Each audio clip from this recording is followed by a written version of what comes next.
வணக்கம் பிள்ளைகள். தரம் 10 மாணவர்களுக்கான 2ஆம் தவணை பரீட்சைக்கான தயார்படுத்தல் வகுப்புகள்ல நாங்க 2024ஆம் ஆண்டு நடைபெற்ற வவுனியா தெற்கு வலயத்தால நடைபெற்ற 2ஆம் தவணை பரீட்சை ஒரு மாடல் பேப்பரா எடுத்து செய்து கொண்டிருக்கிறோம். அதுல பகுதி 1 முழுமையாக ஆல்ரெடி செய்துட்டோம். பகுதி 2 இப்ப செய்துட்டு இருக்கோம். பகுதி 2லயும் முதல் 6 வினாக்களையும் செய்துட்டோம்.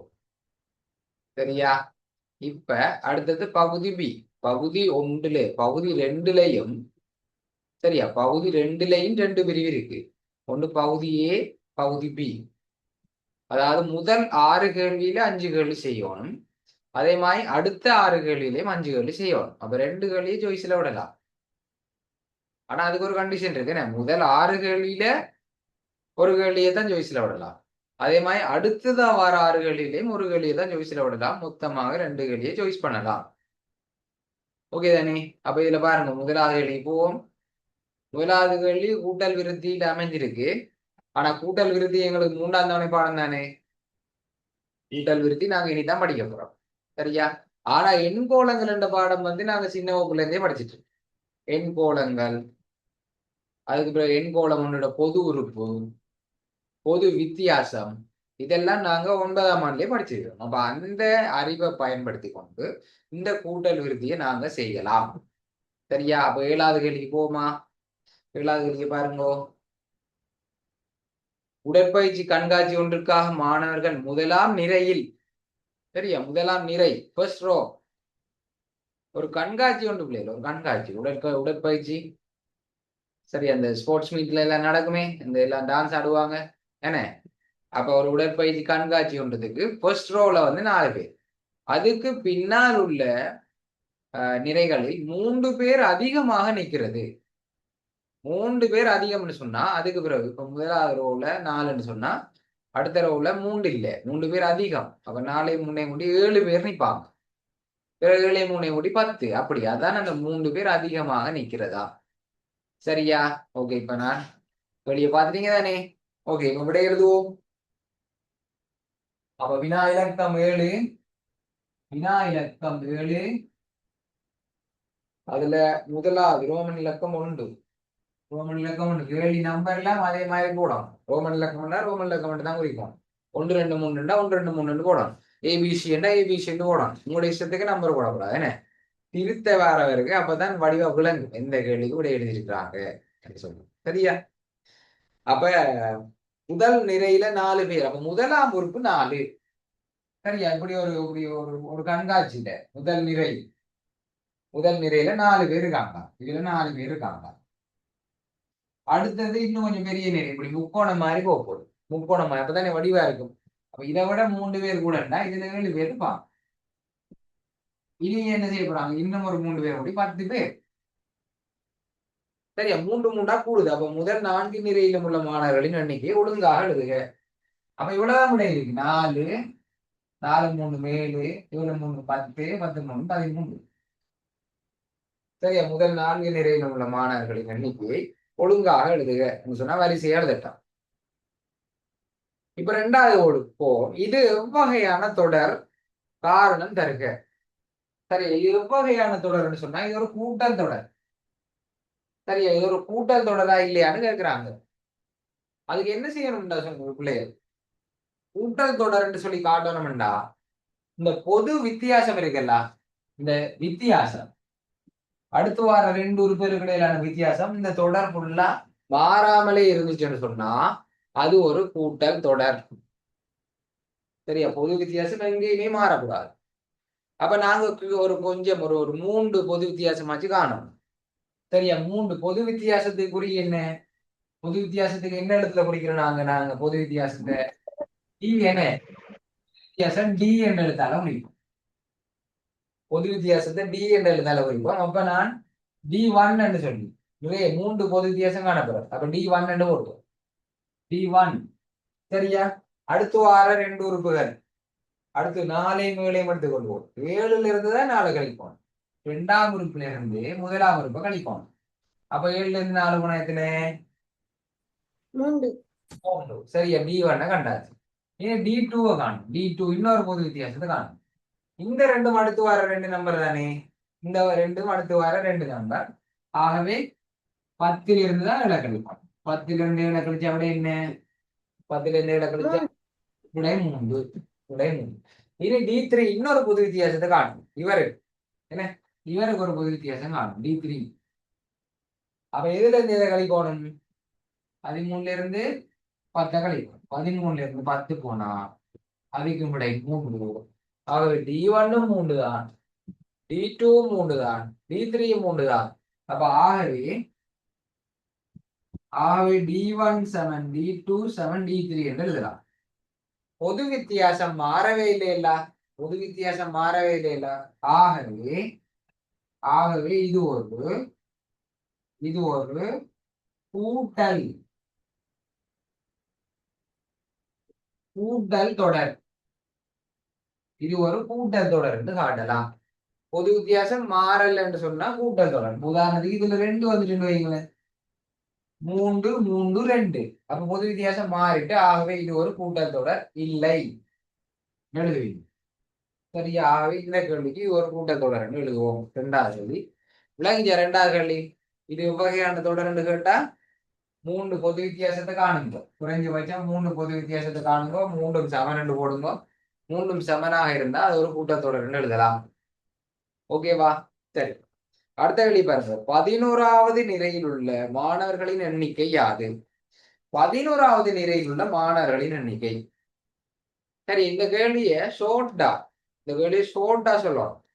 ஆனா எனக்கு இந்த நிறை என்ற வார்த்தையையோ மாணவர் என்ற வார்த்தையையோ பாவிக்காம, நிறையும் பாவிக்க கூடாது, மாணவரையும் பாவிக்க கூடாது.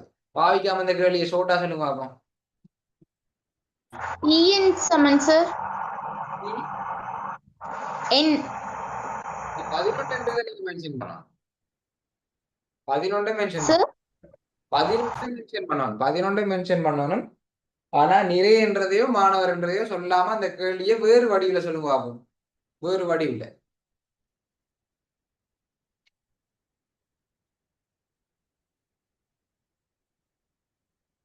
அப்படி சொல்லலாம். Tn சமன் a சக 11 சய 1 d ன்னு சொல்லலாமா சார்? சமன்பாட கேட்கல, அந்த கேள்வியை எப்படி மாத்தி சொல்லலாம்னு கேட்கிறோம். கேள்விய பொதுவா அப்படி சொல்லலாம், எல்லாருக்கும் விளங்குற மாதிரி. சரி, நான் முதலாவது ஹெல்ப் பண்றேன். சரியா? கூட்டல் தொடர் நாங்க படிப்போம் தானே. கூட்டல் உறுதி படிக்கக்குள்ள நான் எல்லா கேள்வியும் இப்படி மாத்தி சொல்ல கேட்பேன். அப்ப நீங்க சொல்றதுக்கு சந்தர்ப்பம் தாரு. இப்ப நான் சொல்றேன், 11வது நிலையில் உள்ள மாணவர்களின் எண்ணிக்கை என்றது பதிலா 11ஆம் உறுப்பு யாது? அதான் கேள்வி. 11வது உறுப்பு யாது? அதான் வெரி குட் காரோடு. அதுதான் நான் கேட்டேன், 11ஆம் உறுப்பு யாது? சரியா? ஓகே, அன்மியூட் பண்ணி போட்டு சொல்லுங்க. ஓகே தானே? அப்ப இங்க பாருங்க, 11ஆம் உறுப்பை காணணும். முதலாம் உறுப்பு யாது? முதலாம் உறுப்பு யாரு? முதலாம் உறுப்பு யாரு? 7 4. இரண்டாம் உறுப்பு யாரு? 2ஆம் உறுப்பு 7. 3ஆம் உறுப்பு யாரு? 10. 4ஆம் உறுப்பு யாரு? 13. போயிடாது. சரியா? 11 வரைக்கும் 3 கூட்டி கொண்டு போகக்கூடாது. நம்ம ஒரு சமன்பாடு பொது உறுப்புக்கு சமன்பாடு உருவாக்குறது நாங்க 9ஆம் ஆண்டுல படிச்சிட்டோம். சரியா? பொது உறுப்புக்கு சமன்பாடு, பொது உறுப்பு ஆனா என்ன உறுப்புக்குரிய சமன்பாடை எப்படி உருவாக்குறது? முதல்ல பொது வித்தியாசத்தை காணும். சரியா? முதல்ல பொது வித்தியாசத்தை காணணும்னு இங்க ஆல்ரெடி கண்டுட்டோம். சரியா? இருந்தாலும் நான் முதல்ல இருந்து ஸ்டார்ட் பண்றேன். பொது உறுப்பு எப்படி காணும்னா முதலாவது பொது வித்தியாசத்தை காணும். பொது வித்தியாசம் அதாவது டி. பொது வித்தியாசத்தை எப்படி காண்றது? அடுத்து வார 2 உறுப்புகள்ல இருந்து 2ஆம் உறுப்புல இருந்து 1ஆம் உறுப்பு கழிப்போம். அப்ப 7ல் இருந்து 4 கழிச்சா பொது வித்தியாசம் 3. பொது வித்தியாசம் 3. இனி பொது உறுப்புக்கு ஒரு சமன்பாடு எப்படி உருவாகும்? பொது உறுப்பு ஈஸி. பொது உறுப்பு காண்றது ஈஸி. 9ஆம் ஆண்டுல படிச்சிருப்பீங்க. இதுல 3 வந்தது தானே, வித்தியாசம் 3 தானே. அப்ப 3 போட்டு என்ன போடுறது? 3n. சரியா? 3n போடுறது. இனி பாருங்க, இனி முதலாம் உறுப்பு சரியா வருதான்னு செக் பண்ணணும். இப்ப முதலாம் உறுப்பை காணணும்டா எண்ணுக்கு பதிலா ஓகே வெரி குட் வரும். அதான் விட முதலாம் உறுப்பை காணணும்னு சொன்னா எண்ணுக்கு பதிலா ஒன்றை பிரதிடும். ரெண்டாம் உறுப்பை காணணும்டா எண்ணுக்கு பதிலா ரெண்டை பிரதிடும்.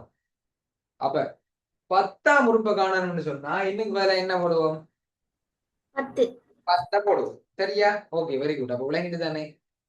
இப்ப எங்களுக்கு தெரியும் முதலாம் உறுப்பு 4ன்னு சொல்லி இதுல ஒன்றை போட்டு பார்ப்போம். அப்ப 3 தர 1 3 தர 1 எத்தனை? 3 தானே வருது. ஆனா எத்தனை வரணும்? 4 வரணும். அப்ப 3 என்ன செஞ்சா 4ஆ மாறும்? ஒண்ட கூட்டணும் 3ஓட. கூட்டணும். 1 கூட்டினா 4ஆ மாறும் தானே. அப்ப சமன்பாடுல 1 கூட்டணும்.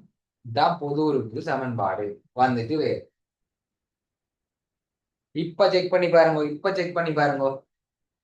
முதலாம் உறுப்பை காணணும்னு சொன்னா எண்ணுக்கு சரி முதலாம் உறுப்பு போடுங்க. 4ஆம் உறுப்பை காணணும்டா 4ஆம் உறுப்பு 13 எங்களுக்கு தெரியும். 4ஆம் உறுப்பை காணணும்டா எண்ணுக்கு பதிலா என்ன பிரதியீடு செய்யணும்? 4 போடணும். 4 போடணும். அப்ப 34 போடக்கூடாது. என்ன 3 தர 4 3 தர 4 சக 1 பெருக்கலை தான் முதலாவது செய்யணும். கூட்டல செய்யக்கூடாது. 3 12 சரியா? 12ஓட 1 கூட்டினா எத்தனை? 13. சரியா வந்துச்சா? அழிச்சு போட்டு திரும்ப சொல்லி தரேன் பாருங்க. பொது உறுப்பு எப்படி காண்றதுன்னு சொன்னா முதல்ல பொது வித்தியாசத்தை காணணும். பொது வித்தியாசம் எப்படி காண்றது? அடுத்து வார 2 நம்பர்ல 2ஆம் உறுப்புல இருந்து முதலாம் உறுப்பை கழிக்கணும். 3 3ஆ தானே கூட்டிட்டு போகுது. அப்ப 3 பொது வித்தியாசம் 3 சரியா? பொது வித்தியாசம் 3. அப்ப 3 கொண்டே அப்படியே போடுவோம். 3 எண் போடுவோம். 3 எண் போடுவோம். இனி என்ன செய்யற? எண்ணுக்கு பதிலா உண்டை போட்டு பாக்குறது. எண் சமன் உண்டுன்னு சொன்னா 3 3. ஆனா இங்க 4 இருக்கு. அப்ப 4 வரணும்டா உண்டை கூட்டணும். அவ்வளவுதான் முடிஞ்சு. இப்போ பொது உறுப்புக்கு சமன்பாடை கண்டுபிடிச்சிட்டோம். இனி கேட்ட கேள்வி என்ன? 11வது நிலையில் உள்ள மாணவர்களின் எண்ணிக்கை. இத வேற வடிவத்துல சொல்ல போனா 11ஆம் உறுப்பு யாரு? சரியா? 11ஆம் உறுப்பு யாரு? இந்த வரிசையில 11ஆம் உறுப்பு யாரு? அப்ப 11ஆம் உறுப்பை காணணும்னு சொன்னா 11ஆம் உறுப்பை காணணும்னு சொன்னா என்னக்கு பதிலா என்னத்தை போடணும்? 11 11 போடணும். சரி அப்ப 3 தர 11 33. 33ஓட 1 கூட்டினா எத்தனை? 34. 11ஆம் உறுப்பு 34. சரியா?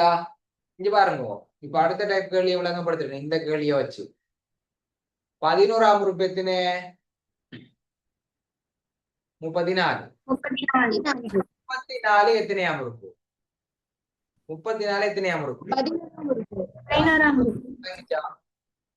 எல்லாருக்கும் விளங்கிச்சா? இங்க பாருங்க 11ஆம் உறுப்பு வந்து 34. ஏன்னா இப்படியே கண்டுட்டு போனோம்டா 3 3ஆ கூட்டி போனோம்டா 11ஆம் உறுப்பா வந்து 34 இருப்பார். அப்ப 34 வந்து 11ஆம் உறுப்பு. இத பாருங்க 4ஆம் உறுப்பு 13. 13 வந்து 4ஆம் உறுப்பு. 3ஆம் உறுப்பு 10. 10 வந்து 3ஆம் உறுப்பு. ஓகேவா? இப்ப ஏன் இந்த விளக்கம் சொல்லணும்னா இப்ப 4வது வழியை பாருங்க. எத்தனையாவது நிறையில் 46 மாணவர்கள் காணப்பட்டார்களாம். எத்தனையாவது நிறையில் 46 மாணவர்கள் காணப்பட்டார்கள். இதுல நிறையையும் மாணவர்களையும் விட்டுட்டு இந்த கேள்வியை சொல்லுவாங்க. நிறை என்ற விஷயத்தையும் மாணவர்கள் என்ற விஷயத்தை விட்டு போட்டு இந்த கேள்வியை சொல்லுவாங்க. 46 அதான் வேலை. அவ்வளவுதான் விஷயம். 46 வந்து எத்தனையாம் உறுப்பு? சரி இப்ப நான் சொன்னேன் 11ஆம் உறுப்பு 34. அப்ப 34 எத்தனையாம் உறுப்பு? 11ஆம் உறுப்பு. அதே மாதிரி இந்த கேள்வியில 46 வந்து எத்தனையாம் உறுப்புன்னு கேட்டிருக்காங்க. சரியா? 46 வந்து இந்த உறுப்பு தந்திருக்காங்க. 46 தந்திருக்காங்க. சரியா?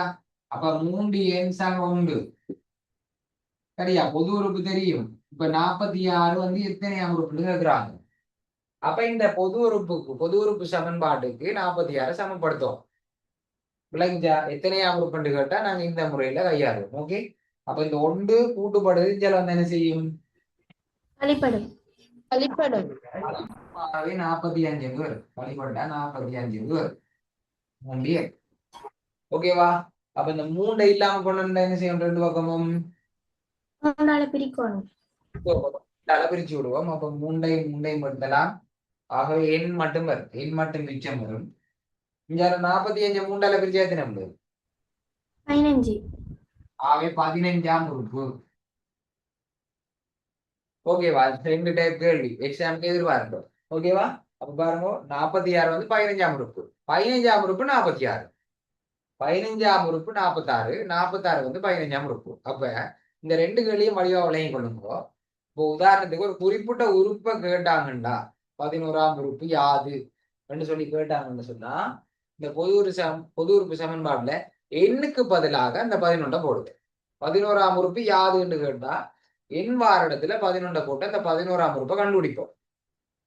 அடுத்த கேள்வி என்ன? உறுப்பை தந்துட்டு ஒரு குறிப்பிட்ட அந்த தொடர்ல இருக்கிற ஏதோ ஒரு உறுப்பை தந்துட்டு அது எத்தனையாம் உறுப்புன்னு கேட்டா அந்த பொது உறுப்பு சமன்பாட்டுக்கு அந்த தந்த உறுப்பை சமப்படுத்தி விடைய காணுவோம். ஓகே. இந்த ரெண்டு டைப்பையும் வடிவா விளங்கி கொள்ளுங்க. நான் விளங்கப்படுத்திட்டேன். நீங்களா சுயமா பிராக்டிஸ் பண்ணி வடிவா விளங்கி கொள்ளுங்க. இது கூட்டல் விருத்தியில ஒரு மிக முக்கியமான ஒரு பகுதி. இதுதான் படிக்க போறோம். ஓஎல் எக்ஸாமுக்கும் பெரும்பிள்ளை இந்த ரெண்டு டைப்பும் அடிக்கடி வருது. நான் உங்களுக்கு வழக்கம் போல உருட்டி காட்டுவோம். அப்படி காட்டுவேன்னா பிறகு சார் இதுல ஏதாவது சந்தேகம் இருந்தா கேட்கலாம். அடுத்த கேள்விக்கு போவோம். 8ஆம் கேள்வி. சரியா? ஓகே பிள்ளைகள். அப்ப 8ஆம் கேள்வி வழக்கம் போல இந்த உபகரணங்கள் எல்லாம் இல்லாம எனக்கு கொஞ்சம் கடினமாக இருக்கு. விரைவில் இந்த அமைப்பு கேள்வியை நான் வேற ஒரு விதமாக உங்களுக்கு செய்து விடுவேன். இந்த ஸ்கிரீன் ஷேர் பண்ணி அதை பீறி விடலாம், அல்லது 2-3 முறைகள் யோசித்து வச்சிருக்கிறேன். இன்றைக்கு மட்டும் அட்ஜஸ்ட் பண்ணிக்கொள்ளுங்க. இன்றைக்கு மட்டும் நான் வெறும் மார்க்கரை மட்டும் பாவிச்சு 8ஆம் கேள்வியை உங்களுக்கு சொல்லித்தார். சரியா?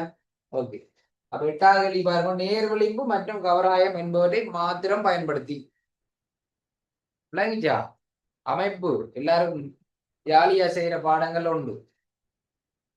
சரியா? அதாவது நான் இப்ப உதாரணத்துக்கு இந்த 30-35 மார்க்ஸ் குறைவாக எடுக்கிற பிள்ளைகள் கணித பாடத்துல கொஞ்சம் இடர்படுற பிள்ளைகளுக்கும் விரும்பி செய்யற பாடங்கள் ஒன்றுதான் இந்த அமைப்பு.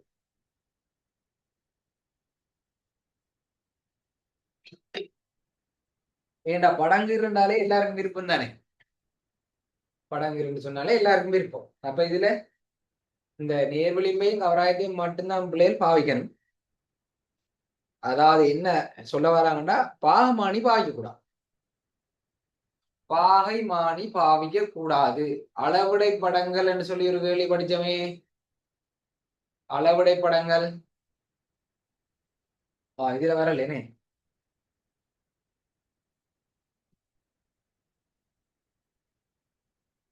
ஓகே இதுல இல்ல. சரி ஓகே இதுல இல்ல. வளமையா அளவுடை படங்கள் என்று சொல்லி ஒரு கேள்வி இருக்கு.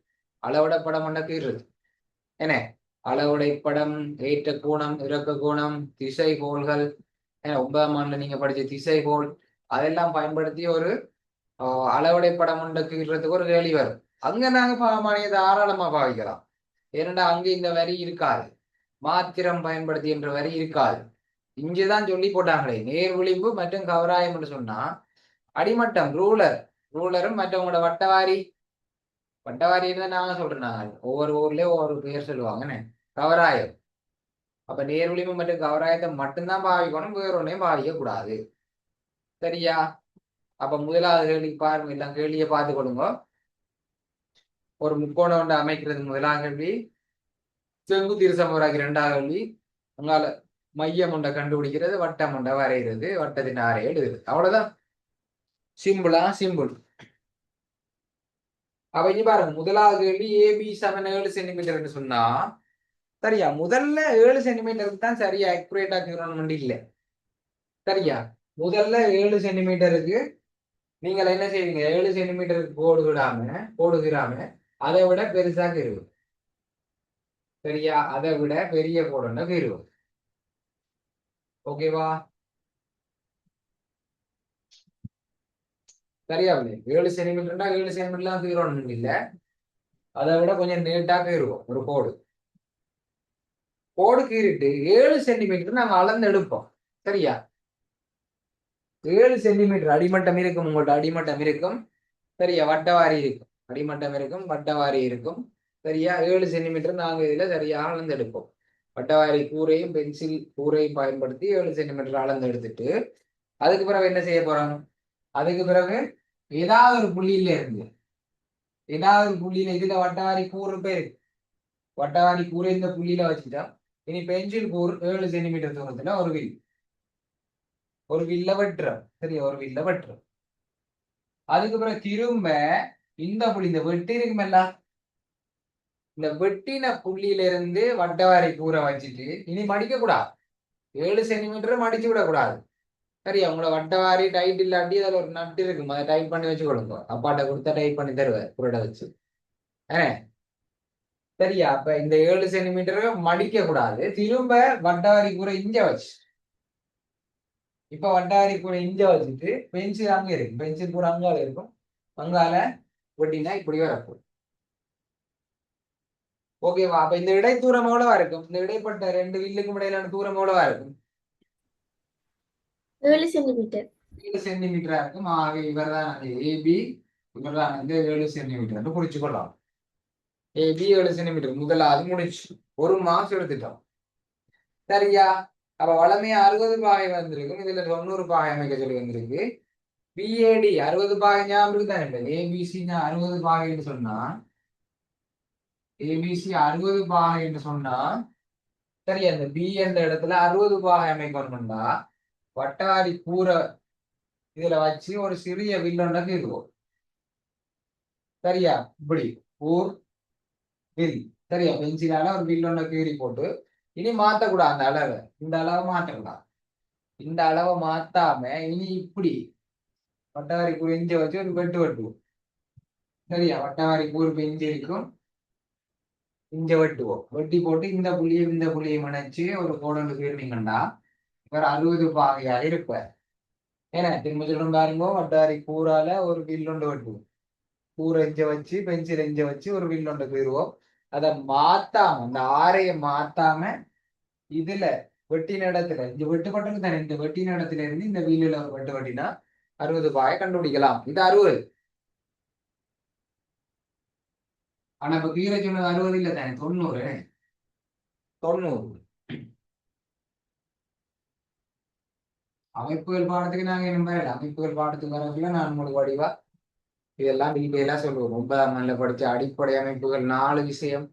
என்ன, ஒரு புள்ளிய ஒரு புள்ளியில இருந்து மாறா தூரத்துல செய்யறவங்களுக்கு வட்டம் என்று படிச்சிருப்பீங்க. அது மாதிரி 2 புள்ளிகள்ல இருந்து 2 நிலைத்த புள்ளிகள் இருந்து சம தூரத்தில் செய்யும் புள்ளியினொழுக்கை வரைன்னு சொன்னா செங்குத்திய சமராகி என்று படிச்சிருப்பீங்க.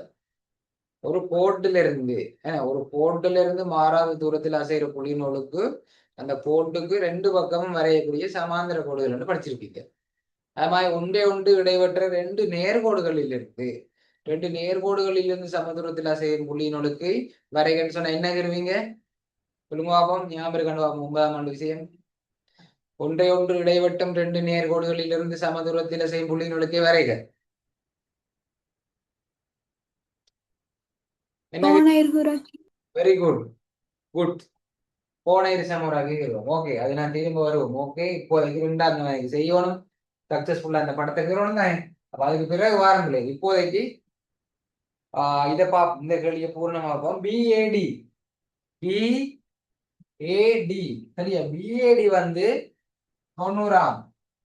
அவசரப்பட்டு கேள்வியை வாசிக்காம பியில போய் கீறி விட்டுருவாங்க அவசரத்துல. வழக்கமா பியிலானே வாரது, வழக்கமா பியில தானே 60 பாகை அமைக்க வேண்டி வாரது கேள்வி. அந்த பழக்க வசத்துல பியில கீறி விடுறது. எந்த புள்ளியில 90 பாகை இருக்கணும்? ஏலையா பியிலையா?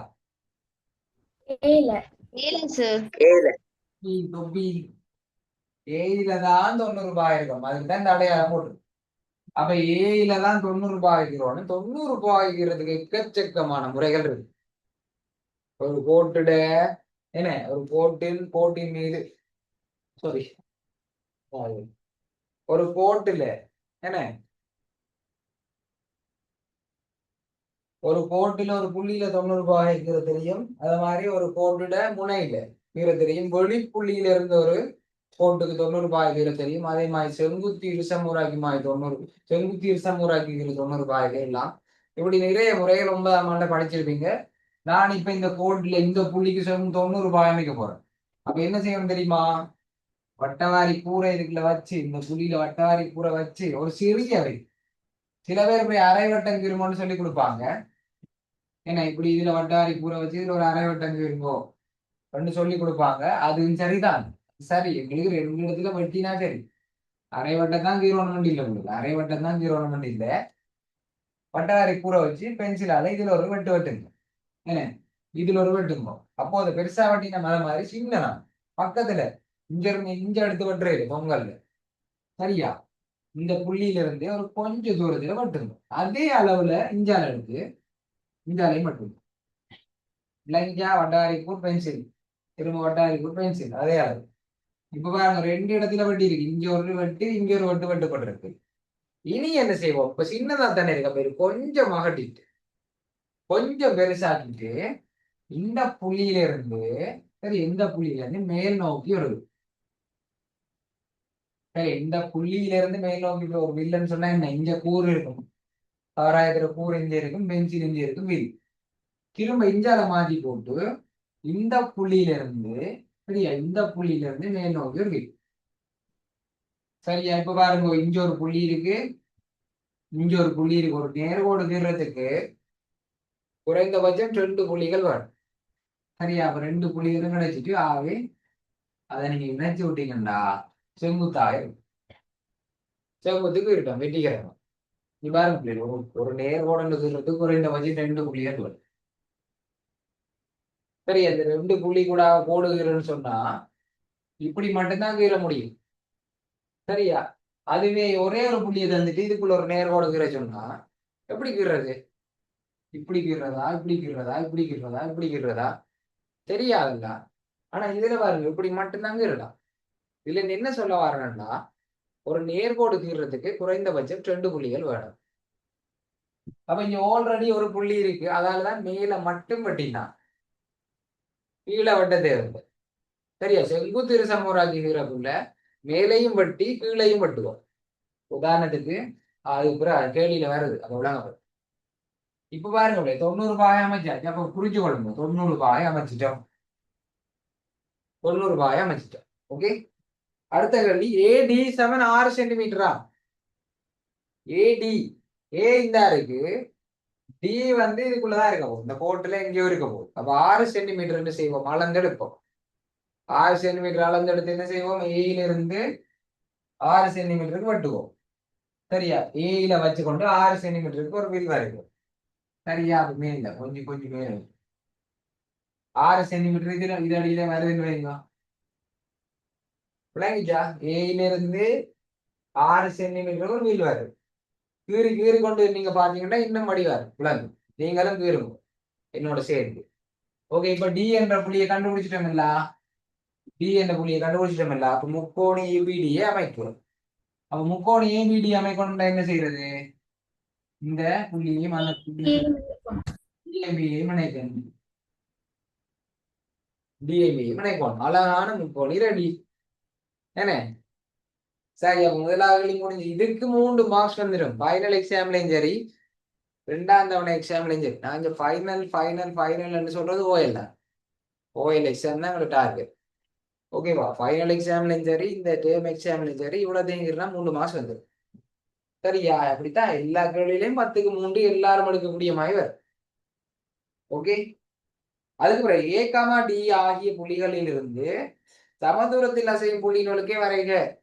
ஏ கமா டி கேள்வியை வச்சே பிடிச்சிடணும். என்ன சொல்ல வராங்க? ஏ கமா டி.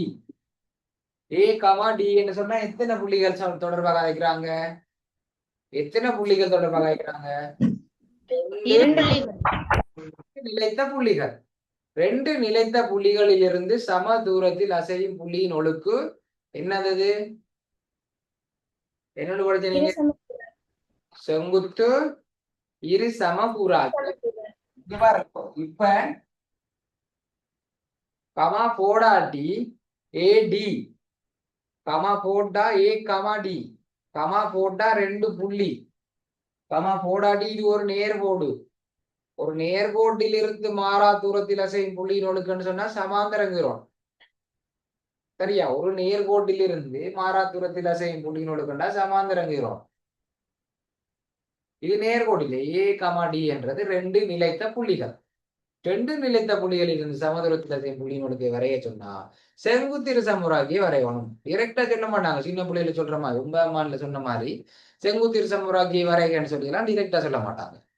அப்ப இனி ரெண்டு புள்ளிகள்ல இருந்து சமதூரத்தில் அசையும் புள்ளியின் ஒழுக்கை வரைகன்னு சொன்னா உங்களுக்கு ஞாபகம் வரணும். ஆஹா, ரெண்டு புள்ளி, ஆகவே செங்குத்திரு சமுராகியை பிற சொல்றாங்க. அது ஒரு நிலைத்த புள்ளியில இருந்து மாறா தூரம்னா வட்டம். உதாரணத்துக்கு பி எனும் புள்ளியிலிருந்து 3 சென்டிமீட்டர் தூரத்தில் அசையும் புள்ளியின் ஒழுக்கை வரைக. அப்ப உடனே ஞாபகம் வரும் உங்களுக்கு. பி என்று சொல்றது ஒரு புள்ளி, 3 சென்டிமீட்டர்ன்றது மாறாத தூரம். அப்ப ஒரு நிலைத்த புள்ளி மாறாத தூரம்னா வட்டம். அதுவே ரெண்டு நிலைத்த புள்ளிகள்ல இருந்து சமதூரத்தில் அசையும் புள்ளியின் ஒழுக்கண்டா செங்குத்திரு சமுராகி. ஓகே, அப்ப ஏ கமா டிக்கு செங்குத்திரு சமுராகி தூரம் ஞாபகப்படுத்துறேன். செங்குத்திரு சமுராகி எப்படி தீரணிங்கன்னு ஞாபகப்படுத்திட்டு இந்த படத்துக்கு வருவோம். சரியா? உதாரணத்துக்கு ஏ கமா பி. ஏ கமா பி ஆகிய புள்ளிகளில் இருந்து சமதூரத்தில் அசையும் புள்ளியின் ஒழுக்கை வரைக சொன்னா ஏ கமா பிக்கு செங்குத்திரு சமுராகி தருவான். அப்ப ஏ என்ற புள்ளியில இருந்து என்ன வட்டவாரி கூர் கவராயத்துல கூறிஞ்சு இருக்கும். பென்சில் கூர் மேலே இருக்கு. மேலையும் பட்டிட்டு கீழையும் பட்டணும். ஏன் கீழையும் பட்டணும்? இப்ப நான் சொன்னேன்னா என்ன சொன்னேன்? நான் ஒரு நேர்கோடு கீறணும்டா குறைந்தபட்சம் 2 புள்ளிகள் வேணும். அப்ப மேலையும் ஒரு புள்ளியை உருவாக்கணும், கீழையும் ஒரு புள்ளியை உருவாக்கும். அதான் ஏயிலிருந்து மேலையும் பட்டி கீழையும் பட்டுவோம். திரும்ப இனி பியில வட்டவாரி கூற வச்சுக்கொண்டு இங்க மேலையும் மட்டும். சரியா? கீழையும் மட்டும். இப்படி மேலையும் பட்டியாச்சு கீழையும் மட்டும். இப்ப பாருங்க, இங்க ஒரு புள்ளி இங்க ஒரு புள்ளி வந்துச்சுல்ல. இங்க ஒரு புள்ளி இங்க ஒரு புள்ளி வந்துட்டு அப்போ ஒரு நேர்கோடு இருக்கிறதுக்கு குறைந்தபட்சம் 2 புள்ளி இருந்தா போதும். ஆகவே இந்த ரெண்டையும் இணைச்சு விட்டா, சரியா, இந்த ரெண்டையும் இணைச்சு விட்டா என்னவா இருக்கும்? அது என்னவா இருக்கும்? இந்த 2 புள்ளியை இணைக்கிற கோட்டை செங்குத்தாகவும் வெட்டிட்டு போகும். அதே நேரம் இரு சமகூரிடும். அதனாலதான் இவருக்கு பெயர் செங்குத்து இரு சமகுராக்கி. செங்குத்தாகவும் வெட்டுவர், 2 சமனா கூறிடுவார். அப்ப 2 இரு சமகுராக்கி, செங்குத்து இரு சமகுராக்கி. இப்போ ஏபிக்கு எப்படி செஞ்சோமோ அதை மாதிரி ஏடிக்கு செய்வோம். ஏடிக்கு செய்ய போறோம். 2 நிலைத்த புள்ளி ஏடிக்கு செய்ய போறோம். அப்ப ஏயில இருந்து இங்க பாருங்க, உங்களுக்கு கீழ முதல்ல இந்த கோடை எப்படி போகும்னு உங்களுக்கு தெரிய வரும். அதுக்கு தான் கீறலாம். ஏடி என்றது இப்படி இருக்கு. ஏடிக்கு செங்குத்தா போகணும்னு சொன்னா இப்படி திரும்ப இப்படியே வருமா மேல? ஏடிக்கு செங்குத்துக்கு வரணும்னா நிலைக்குத்தா இருக்குமா கிடையா இருக்குமா? கிடையா இருக்கு. ஐடியா முன்னுக்கே ஐடியா இருக்கணும், எப்படி வரும்னு தெரியும். அப்பதான் கீறணும். அப்ப இப்படித்தான் வரப்போகுது. அப்ப இங்க ஒரு வில் வெட்டி இருக்கணும், இங்க ஒரு வில் வெட்டி இருக்கணும். இதான் ஐடியா. சரி, ஐடியா எடுத்தாச்சு, நீ அப்ளை பண்ணு. ஏயில இருந்த ஒரு வில் உள்ளுக்குள்ளேயும் கீறலாம், வெளியாலையும் கீறுவோம். உள்ளுக்கு ஏன் அசிங்கப்படுத்துவான்? இவ்வளவு இடம் இருக்குது, வெளியால கீறுவோம். கொஞ்சம் வட்டாரிய கொஞ்சம் அகட்டு, கவராயத்தை கொஞ்சம் விரிச்சு வச்சு பாருங்க. இந்தியால வச்சு பாருங்க. என்ன பென்சில இதுல கூர், இதுல பென்சில் இருக்கும், இங்க ஒரு வெட்டு, திரும்ப அங்க ஒரு வெட்டு. டி டி மேல டில இருக்கு. இந்த டில வட்டவாரி கூற வச்சு என்ன இங்க ஒரு வெட்டு, திரும்ப இங்க கீழே ஒரு வெட்டு. ஓகேவா? சரியா? அப்ப நாங்க ரெண்டையும் இணைச்சு விட்டோம்னா, இணைச்சு விட்டோம்னு சொன்னா செங்குத்தாகவும் போகும், அதே நேரம் இருசம பொருந்தும். செங்குத்து இருசமராக கீறிட்டோம். சரியா? விளங்காட்டி கேளுங்க. இவ்வொழுக்கானது, இவ்வொழுக்குன்னு சொன்னா என்ன தெரியுமா? முதல் கேள்வியிலே என்ன ஒழுக்கு கீரணமோ அதுதான் இவ்வொழுக்கு. இந்த ஒழுக்கானது இப்ப நாங்க கீரண இவர் தானே, அப்ப இந்த ஒழுக்கானது பிடியை வெட்டும் புள்ளியை பிடி பிடியை வெட்டும் புள்ளியை ஓ என பெயரிட்டா.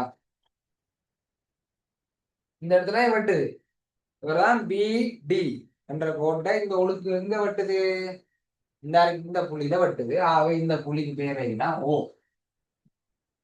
ஓ என்று பேர் வைக்கட்டா. சரியா? சரி. ஓடிஐ ஆரையாக கொண்டு ஒரு வட்டத்தை வரைக. சரியா? அப்ப அடுத்த வழி என்ன, ஓடிஐ ஆரையாக கொண்டு ஒரு வட்டத்தை வரைக. சரியா? அப்ப அப்ப அவசரப்பட்டு எடுத்த உடனே ஓடிஏ மட்டும் வச்சு பார்த்துட்டு இழுத்து விடுறது. சரியா? வழக்கமா இப்படி முக்கோணத்துக்கு வட்டங்கிறன்னு சொன்னா அது இந்த 3 உச்சி புள்ளியை தொட்டு கொண்டு போற மாதிரி தான் இருக்கும். ஆனா அதுக்கு நீங்க 2 செங்குத்திர் சமராக இருக்கணும், ஒன்றுக்கு மட்டும் இல்லை. 2 பக்கத்துக்கு செங்குத்திர் சமராக இருந்தீங்கன்னா சரியான மையத்தை கண்டுபிடிக்கலாம். சரியா? இப்ப இதான் மையம் தெரியாது. இந்த கோட்டுல தான் மையம் இருக்கும், இந்த கோட்டுல தான் மையம் இருக்கும். முக்கோணத்துல சுற்று வட்டம் எல்லாம் 10ஆம் ஆண்டு 11ஆம் ஆண்டு படிக்க வேண்டிய விஷயங்கள். சரியா? இன்னும் அந்த 3ஆம் நாளைக்கு நாங்க வரல தானே, அமைப்புகள் என்ற பாடத்துக்கு வரல, இதுதான் படிக்க போறோம். சரியா? Okay okay. அப்ப ஓடியே ஆரையா கொண்டு வட்டங்கிற சொன்னா சரியா, அவசரப்பட்டு கீரை கூட வச்சு பாருங்க. ஓல இருந்து டில வச்சு பாருங்க பென்சில, திரும்ப பியில வச்சு பாருங்க, அப்புறம் சில வச்சு ஏல வச்சு பாருங்க. எல்லாத்தையும் தொட்டு கொண்டு போகுதா, எல்லாத்தையும் தொட்டு கொண்டு போடி ஒரு சின்ன சின்ன ஒரு அட்ஜஸ்ட்மெண்ட் செய்யுது. சின்ன ஆகும், சின்ன அட்ஜஸ்ட்மெண்ட் செய்யலாம். இப்படி பெரிய அட்ஜஸ்ட்மெண்ட் எல்லாம் செய்யலாது. உதாரணத்துக்கு இப்படி வந்துட்டு வைங்க, நீங்க கீரைக்குள்ள இப்படி வந்துச்சு,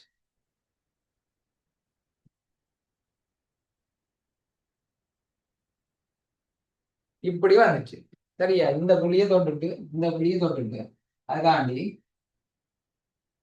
இப்படி கீறலாமா, அழுத்தி போட்டு பென்சிலால் அப்படி அழுத்தி போட்டு இப்படி அட்ஜஸ்ட் பண்ணலாமா? இல்ல சார். பண்ணையில அதனே வெங்காயம் மாதிரி, என்னடா வெங்காயம் மாதிரி கீறி வச்சிருக்கிறேன்னு சொல்லி கேட்பாங்க டீச்சர். சரியா? அப்ப கீரத்துக்கு முதல் எல்லாத்தையும் ஒருக்கா செக் பண்ணி போட்டு கீர்னீங்கன்னா இப்படி அசிங்கமா வராது, அழகா இருக்கும். சரியா? நான் கீறினது முட்டை மாதிரி இருக்குன்னு, வட்டம் மாதிரியே இல்லை. சரியா? ஓகே, நீங்க கீறினீங்கன்னா அது வடிவா இருக்கும், கொஞ்சம் நீட்டா வடிவா இருக்கா? சரி, அசிங்கமா தான் இருக்கு. சரியா? ஓகே. வட்டத்தின் ஆரையை அளந்து எழுதட்டா, வட்டத்தின் ஆரையை அளந்து பாருங்க. கீர்னாக்க பாருங்க, சொல்லுங்க எத்தனை ஆரை வந்தது, கீர்னாக்க ஆரை வந்தது அளந்து பாருங்க, அடிமட்டத்தில் அளந்து பாருங்க.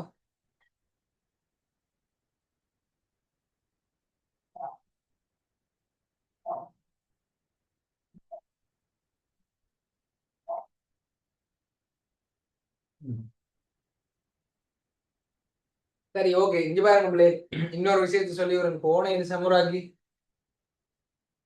இருசமுராக்கிண்டா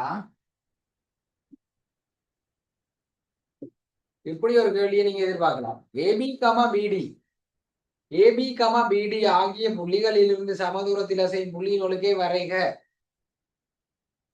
ஏபி கமா பிடி. அப்ப இதை பார்த்தோன்னே உங்களுக்கு ஞாபகம் 2 கோடுகளை பத்தி கலைக்கிறாங்க. ஏபி என்றது ஒரு கோடு, பிடி என்றது ஒரு கோடு. அப்ப ஒன்றை ஒன்று இடைவெற்ற 2 கோடுகள், ஏபி என்றது இந்த கோடு, பிடி என்றது இந்த கோடு, ரெண்டும் ஒன்று இடைவெட்டுது. வேற இந்த இடைவெட்டது இல்லை, இந்த இடத்துல இடைவெற்ற 2 கோடுகள்.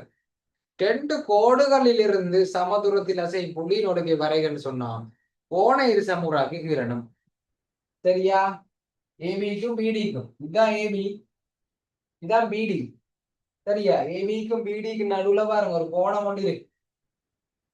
இந்த கோணத்தை 2ஆ பிரிக்கோணம், ஈஸி, சின்ன பிரச்சனை. என்ன செய்யறது, இந்த பி என்ற புள்ளியில இருந்து ஒரு வில்ல வரையும், பி என்ற புள்ளியில இருந்து ஒரு வில் வெட்டுறது. சரியா? அப்ப 2 இடத்துல வெட்டிட்டா, இந்த 2 கோடுகளையும் 2 இடத்துல வெட்டிட்டா என்ன செய்யறது, இந்த புள்ளியில இருந்து இந்த புள்ளியில கவராயத்தை வச்சு பென்சிலால ஒரு வில், திரும்ப இந்த புள்ளியில கவராயத்தை வச்சு பென்சிலால ஒரு வில். இப்போ ஆல்ரெடி இங்க ஒரு புள்ளி இருக்கு, இங்க ஒரு புள்ளி உருவாக்கிட்டோம்.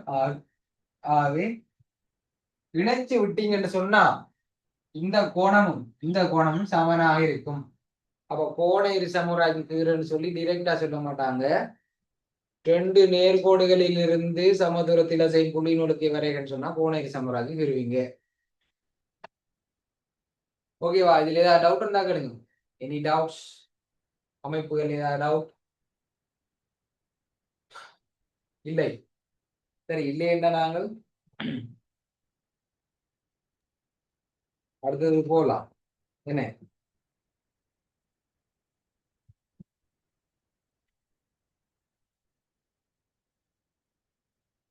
Okay okay. சரியா? அமைப்புகள் விளைஞ்சா சரி, அடுத்தது போ. என்ன அடுத்தது பாரு, 9வது கேள்வி போ. 9வது 20 கேள்வி கொஞ்சம் குயிக்கா பார்ப்போம் அதை. 9வது கேள்வி நிறுவல். சரியா? நிறுவல் கேள்வி ஈஸி கேள்விகள் ஒன்றுதான் நிறுவல் கேள்வி. ஓகே, அப்ப பாருங்க கேள்வியை பார்த்து கொள்ளுங்க.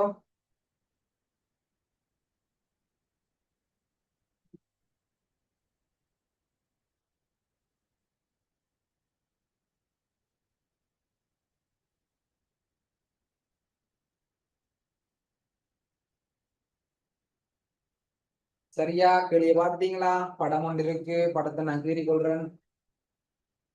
கீறி கொள்வோம். ஒரு முக்கோணம். என்ன? ஒரு முக்கோணம், ஒரு பெரிய முக்கோணம் ஒன்று.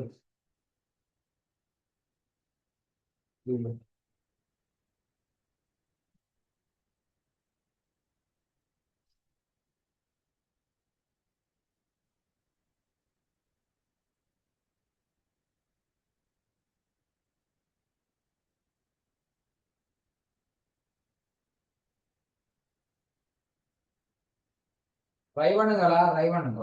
ட்ரை பண்ணாத ட்ரை பண்ணுங்க.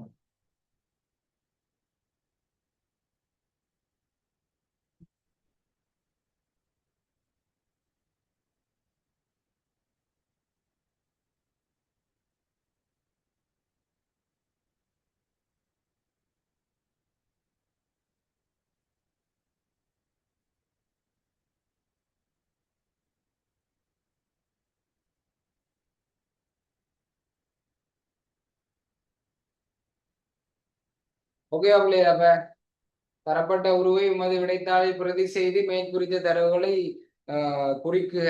படத்தில் குறிக்க. இதான் உங்களோட முதலாவது கேள்வியா இருக்கும். சரியா? இந்த கேள்வி அப்படி இல்லை. சரியா? வடிவா விளையும் கொள்ளுங்க. உங்களோட ஃபைனல் எக்ஸாம் பேப்பர்ல இப்படி ஒரு கேள்வி ஒன்று வரும். நிறுவல் கேள்வி. முக்கோணங்கள் இணைகரம், சமாந்தர தல உருவங்களுக்கு சமாந்தர கோடுகளுக்கு இடையிலான தல உருவங்கள், ஒருங்கிசைவு, முக்கோணிகள் உண்டு, முக்கோணிகள் ரெண்டு, இணையரம் ஒன்று, இணையரம் ரெண்டு, நடுப்புள்ளி தேட்டம், இயல்புத்த முக்கோணிகள். இந்த மாதிரி பாடங்கள் எல்லாத்தையும் சேர்த்து ஒரு தனி நிறுவல் கேள்வி வரும். சரியா? ஈஸியா இருக்கும் இல்லையே? நிறுவல் கஷ்டம் எல்லாம் இல்லை. நிறுவல் தான் இன்ட்ரெஸ்டான பாடம். இல்ல டபுள் மேட்ச் எடுக்க போற பிள்ளை இருக்கலாம். என்ன, இது ஒரு பேஸ். என்ன, இது ஒரு சின்ன பேஸ். அப்ப வடிவா படிங்க. இந்த படத்தை திரும்ப கீறி விடைத்தாள்ல திரும்ப கீறி தந்த தரவுகளை குறிக்கிறதுக்கே 10க்கு 1 மார்க்ஸ் தந்துருவாங்க.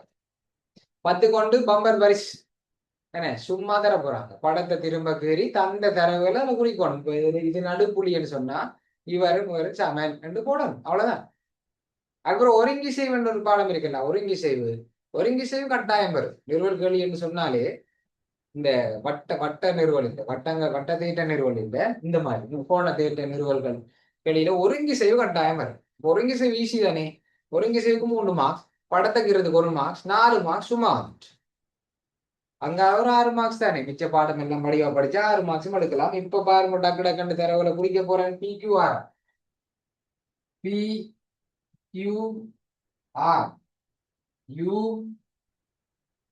UPS. அதுக்கு பிறகு சொல்லியிருக்கு PQ இன் நடுப்புள்ளி S. PQ இன் நடுப்புள்ளி S என்று சொன்னா இந்த துண்டும் இந்த துண்டு சமன். இவர் நடுப்புள்ளி என்று சொன்னா PS-உம் SQ-வும் சமன். நேரடி தரவில்ல, நம்ம நடுப்புள்ளி என்றதை வச்சு கண்டுபிடிக்கும்.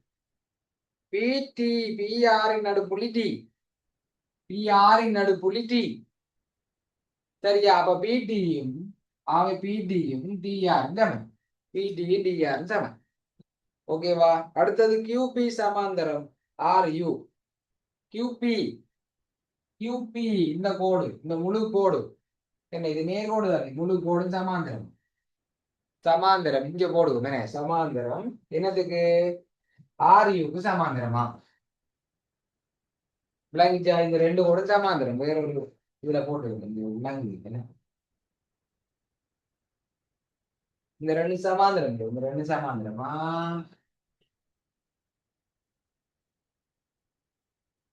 ஓகேவா? இந்த ரெண்டு சமாந்தரம் சொன்னா அந்த செட் வடிவம், செட் எல்லாம் பார்க்கும். செட் இருக்கு, எக்ஸ் இருக்கு, எஃப் இருக்கு, பானா இருக்கு, எல்லாம் சொல்லி தந்துருக்கேன். ஓகே, அப்ப பின்வருவனவற்றை நிறுவுக. முக்கோணி பிடிஎஸும் ஆர்டியூவும் ஒருங்கி செய்யும் என காட்டுக. முக்கோணி பிடிஎஸ், பிடிஎஸ் இந்த முக்கோணமும் ஆர்டியூ இந்த முக்கோணமும் ஒருங்கி செய்யும் என காட்டுட்டான். இந்த ரெண்டு முக்கோணமும் ஒருங்கி செய்யும் காட்டுட்டான். அப்ப உங்களுக்கு தெரியும் ஒருங்கி செய்யும் காட்டம்னா கடவுள் எழுதும். நிபந்தனைகளை சொல்லுங்க. முதலாவது என்ன? பக்கம் பக்கம் பக்கம். ரெண்டாவது என்ன? கோணம் கோணம் பக்கம். மூன்றாவது என்ன? பக்கம் பக்கம் பக்கம் பக்கம் பக்கம். செம்பக்கம் பக்கம். செம்பக்கம் பக்கம். முக்கோணிக்கு பாவிக்கலாம். செம்பக்கம் பக்கம் எந்த முக்கோணிக்கு பாவிக்கலாம்? செங்கோணம் பக்கம். செங்கோண முக்கோணம் சொல்லியிருக்கா? செங்கோணம் ஒண்ணு தந்திருக்கா? இல்ல சார். அப்ப அது வேண்டாம். பக்கம் பக்கம் பக்கம் எப்ப பாவிக்கலாம்னு சொன்னா, மூன்று பக்கங்கள் சமன் தந்திருக்கோம். சரியா? இந்த முக்கோணத்துல இதுவும் இதுவும் சமன், ஒரு பக்கம் சமன். மற்ற இவரையும் இவரையும் பத்தி ஒண்ணும் சொல்லல, இவரை பத்தி ஒண்ணும் சொல்லல. அப்ப மூன்று பக்கம் தரவு தரல தானே ஆகி இதுவும் வராது. சரியா? அடுத்தது பக்கம் கோணம் பக்கம். பக்கம் கோணம் பக்கத்துல ரெண்டு பக்கங்கள் சமன் என்று தந்திருக்கோம். சரியா? இந்த பிடியும் இந்த டிஆரும் சமன், பிடி டிஆரும் சமன், ஒரு பக்கம் சமன். இன்னொரு பக்கத்தை பத்தி ஒண்ணும் கதைக்கலையே. அப்ப அவரும் சரிப்பட்டு வர மாட்டார். மிச்சம் இருக்கிறது கோப்பா. சரியா? அப்ப ரெண்டு கோணங்கள் எப்படி சமன் காட்டும்? எங்க இருக்கு அந்த ரெண்டு கோணங்கள்? எக்ஸ் தெரியுதா? ஜெட் தெரியுதா? எஃப் தெரியுதா? எது தெரியுது இதுல? X said. செட் இருக்கு சார். செட் இருக்கு, எஃப் இருக்கு. சரியா? ஓகே, இப்ப ரெகுலரா வராங்களுக்கு இது என்னடா இது? எக்ஸ். ரெகுலரா வராதாங்களுக்கு இது விளங்காது, புதுசா வந்தாது. என்னடா எக்ஸ் என்ற, செட் என்ற, எஃப் என்ற இதெல்லாம் சமாந்தர கோடுகள் வரக்குள்ள நாங்க கோணங்கள், சமனான கோணங்கள். இது இல்ல, இது ஒத்தெதிர் கோணம். இந்த ரெண்டும் சமாந்தர கோணங்கள், சமாந்தர கோடுகளுக்கு இடைப்பட்ட கோணங்களுக்கு ஒன்றுட்ட கோணம் பார்க்கறது எப்படி, ஒத்த கோணம் பார்க்கறது எப்படின்னு படிச்சுட்டோம். சரியா? அப்ப இங்க பாருங்க, எக்ஸ் இருக்கு, இந்த எக்ஸ், இப்படி ஒரு கோடு, இப்படி ஒரு கோடு, எக்ஸ் இதான் எக்ஸ். அப்ப எக்ஸ பார்த்தோம்னே டக்குன்னு போட்டுரும். இங்க ரெண்டு சமன். என்ன காரணம்? கோணம். எக்ஸ பார்த்தோன்னே இந்த ரெண்டையும் போட்டோம். அது செட் இருக்கு, இந்த செட். ஏன்னா இப்படியும் ஒரு செட் இருக்கு, இப்படியும் ஒரு செட் இருக்கு, இப்படியும் ஒரு செட் இருக்கு. சரியா? இப்படி ஒரு செட் இருக்கு. சரியா? அப்ப எந்த கோணம்? இவரும். சரியா? இவரும் சார். ஓகேவா? அவ்வளவுதான். ரெண்டு கோணத்தையும் கண்டுபிடிச்சாச்சு, ஒரு பக்கம் இருக்கு. அப்ப போப்பா எழுதிட்டா சரி.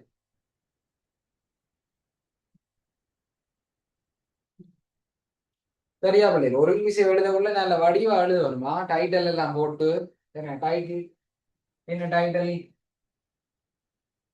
என்ன டைட்டில்? முக்கோணி பிடிஎஸ் முக்கோணி ஆர்டியூவில் தான் டைட்டில். ஐயோ மேல போயிடுச்சு.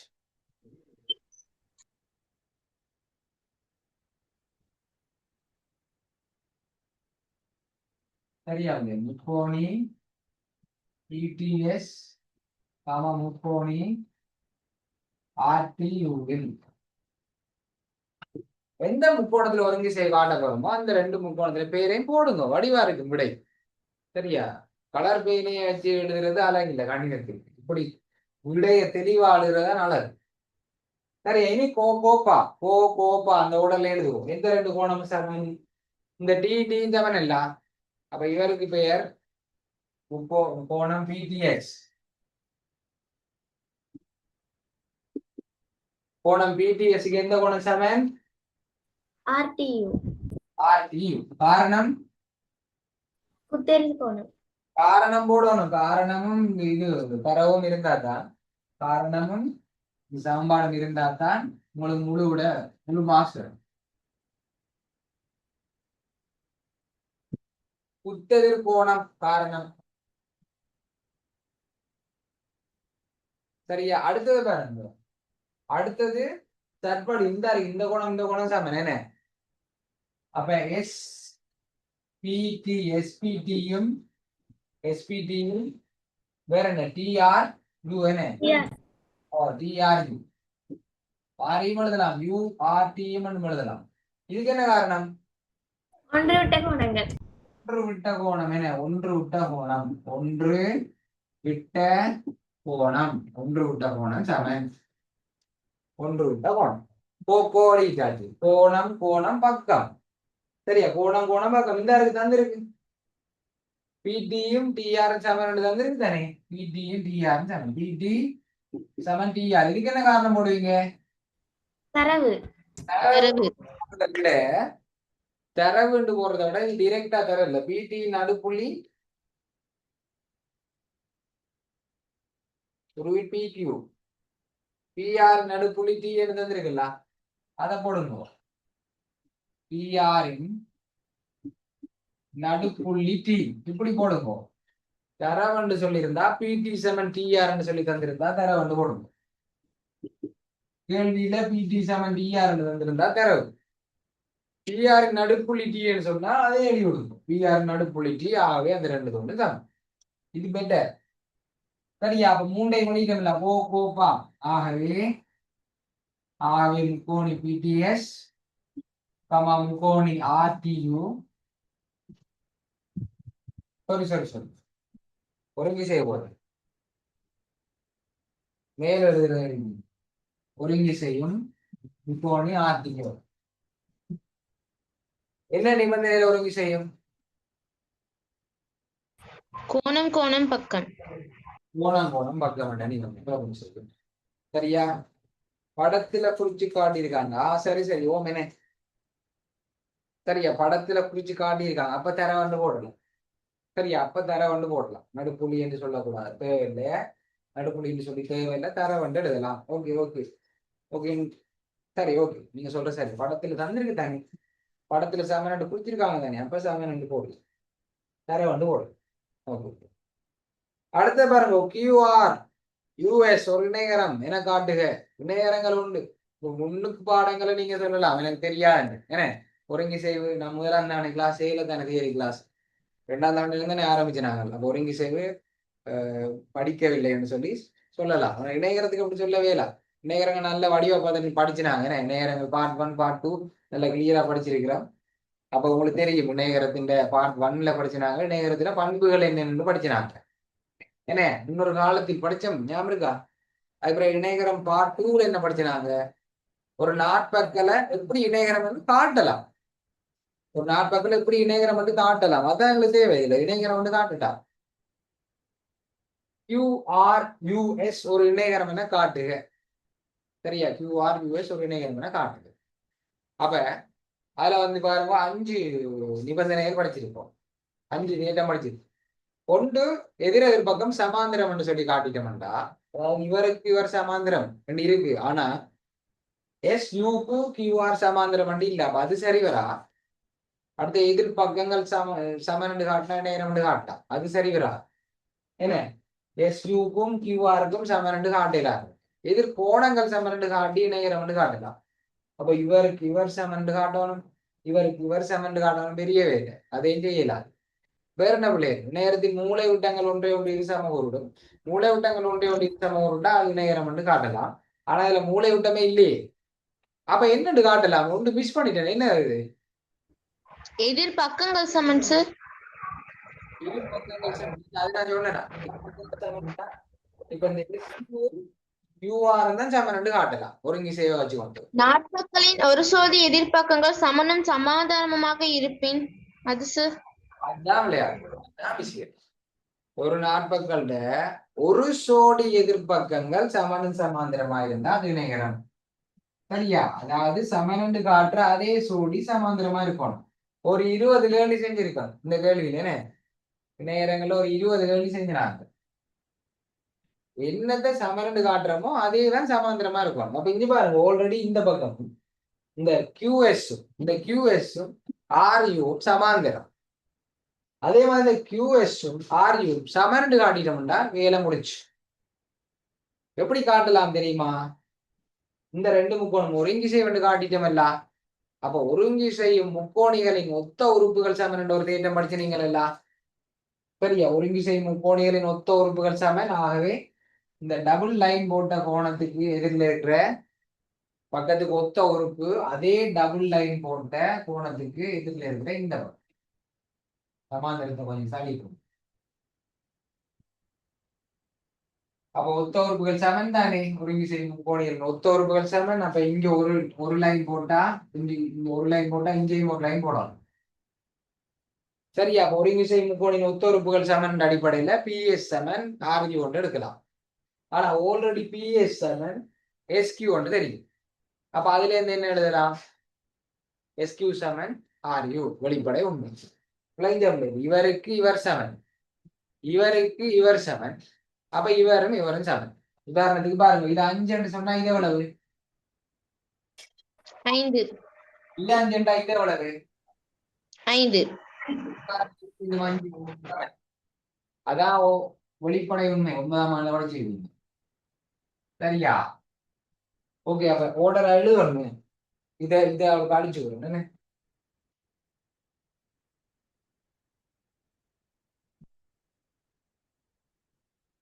அப்ப எதை முதலாக கண்டுபிடிச்சோம்? இந்த பக்கத்துக்கு இந்த பக்கம் சமன்ன்றதுதான் முதலாக கண்டுபிடிச்சோம். அப்ப எழுதணும் ஒருங்கிசையும் முக்கோணிகளின் ஒத்த பக்கங்கள் அல்லது கோணங்கள் அல்லது உறுப்புகள் சமன். அதனால இந்த பிஎஸ் என்ற பக்கமும் அதுக்கு ஒத்த பக்கமான இந்த யூஆர் அல்லது ஆர்யூ என்ற பக்கமும் சமன். ஆகவே பிஎஸ் சமன் ஆர்யூ. ஒருங்கு செய்து போனீங்க ஒத்த ஒரு சமன். ஆகவே பிஎஸ் சமன் ஆர்யூ. எங்களுக்கு முன்னுக்கே தெரியும் பிஎஸ் சமன் எஸ்கியூ. அதுல அந்த மாதிரி பேரை பார்ப்போம், எஸ்கியூ. இப்போ பிஎஸ் சமன் ஆர்யூ, பிஎஸ் சமன் எஸ்கியூ. அந்த இந்த ரெண்டுல இருந்து என்ன எழுதலாம்? ஆகவே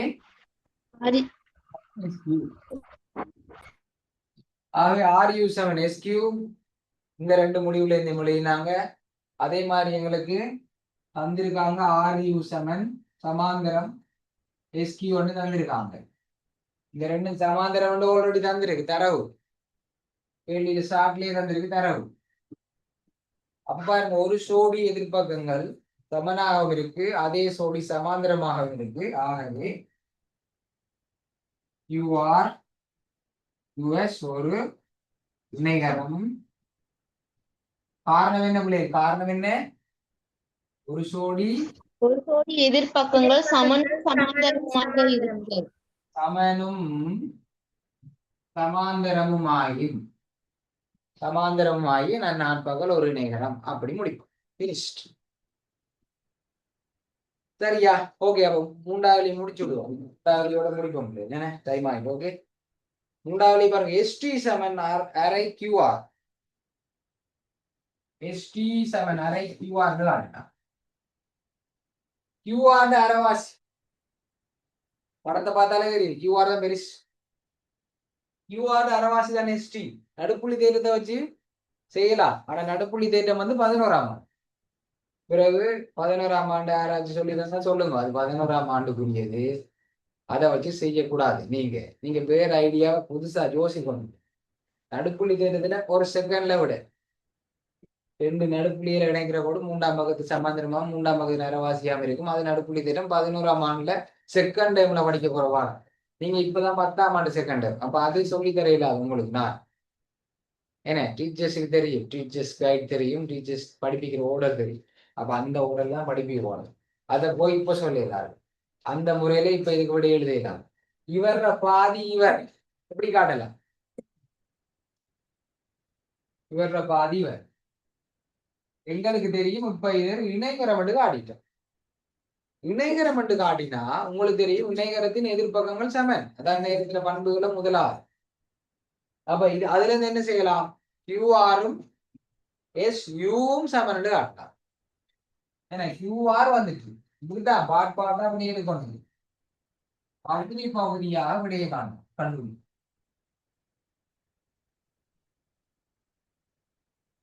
இந்த பகுதியை நாங்க எடுப்போம். இதை கொண்டு வரோம். அப்படியே இப்படிதான் யோசிக்கிறது. இதை நாங்க விடையில உருவாக்கும். அப்ப கியூஆர் வேணும். சரியா? அப்ப பாருங்க எஸ்யூ சமன் கியூஆர். எஸ்யூ சமன் கியூஆர். இணைகரத்தின் எதிர்ப்பக்கங்கள் சமன். காரணம் இணைகரத்தின் எதிர் பக்கங்கள் சமன். இணைகரத்தின் எதிர்ப்பக்கங்கள் சமன் என்றதை வச்சு கியூஆரையும் எஸ்யூவை எடுத்துட்டேன். இனி கியூஆர் இடையிலே இருக்கும். எஸ்யூ இருக்கக்கூடாது. எஸ்யூ இருக்கக்கூடாது. அப்ப எஸ்யூ அப்படி இல்ல பண்ணணும்னு பார்த்தா இங்க பாருங்க, ஒருங்கிசை முக்கோணி. இந்த ரெண்டு முக்கோணி ஒருங்கிசையும் அப்போ ஒத்த உறுப்பு. இன்னொரு ஒத்த உறுப்பு பாருங்க, இந்த ஒரு லைன் போட்டிருக்கணும் இல்ல, ஒரு லைன் போட்ட கோணத்துக்கு எதிரில் இருக்கிறது எஸ்டி. அப்ப எஸ்டியும் இந்த ஒரு லைன் போட்ட கோணத்துக்கு எதிரில் இருக்க ஒத்த உறுப்பு, அவருக்கு ஒத்த உறுப்பு வந்து டியூ. ST seven due. காரணம் என்ன? எஸ்டி செவன் டியூக்கு காரணம் என்ன? ஒருங்கிசைவால் உருவான ஒத்த உறுப்புகள். Very good. ஒருங்கிசை முக்கோணிகளின் ஒத்த உறுப்புகள் சமன். அதை எழுதுவீங்க. ஒருங்கிசை முக்கோணிகளின் ஒத்த உறுப்புகள் சமன்.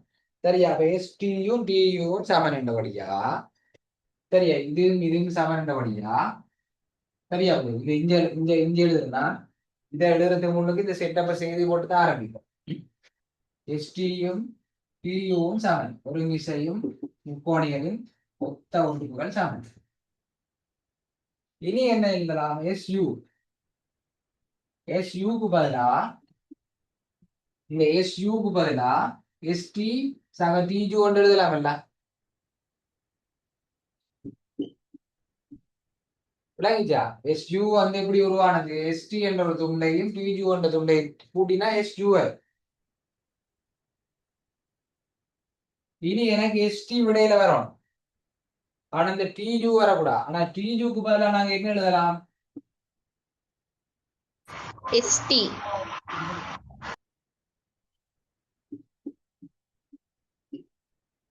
டிஜுக்கு பதிலாக எஸ்டி என்று எழுதலாம். ரெண்டு சமன் தானே. ஆவி இஸ் யூ சமன் எஸ்டிஏ எஸ்டிஏ கூட்டினா எத்தனை எஸ்டி? 2 எஸ்டி. 2 எஸ்டி. எஸ்டி. சரியா, 2 எஸ்டி. அப்ப எஸ்யூக்கு பதிலாக 2 எஸ்டி போடணும். ஓகேவா? இப்ப திரும்ப வாரேன். எஸ்யூ சமன் கியூஆர். இனித்தான் இதை எழுதணும். அது முன்னுக்கு எழுதக்கூடாது. இனித்தான் எழுதணும். எஸ்யூ சமன் இதெல்லாம் செட்டப்ப செஞ்சு வச்சு போட்டு தான் வரும். எஸ்யூ சமன் கியூஆர். இந்த எஸ்யூவும் கியூஆரும் சமன். ஏன்னா இணையகத்தின் எதிர்பார்க்கங்கள் சமன். இணையகத்தின் எதிர்பார்க்கங்கள் சமன். இனி எஸ்யூக்கு பதிலா என்ன போடலாம்? எஸ்யூக்கு பதிலா என்ன போடலாம்? 2 எஸ்டி. எஸ்யூ சமன் 2 எஸ்டி. போடலாம் 2 எஸ்டி. கியூஆர் அப்படியே வரட்டும். ஏன்னா கியூஆர் விடையில இருக்கு. அப்ப கியூஆர் அப்படியே. ஓகே, இந்த 2 எஸ்டியோட பெருக்கப்படுதப்பா. மரபணு என்ன செய்யும்? பிரிபடும். அப்ப எஸ்டி சமன் 2 போய் கீழே விரிவடும். ஆகவே வந்துட்டு விடை. ஓகேவா? விளங்கினா பிள்ளை இந்த கேள்வி? ஆம் சார். ஓகே பிள்ளைகள். அப்ப இன்னும் சில பகுதிகள் இருக்கு. இப்ப இதுல இருக்க சந்தேகங்கள் ஏதாவது இருக்கலாம்.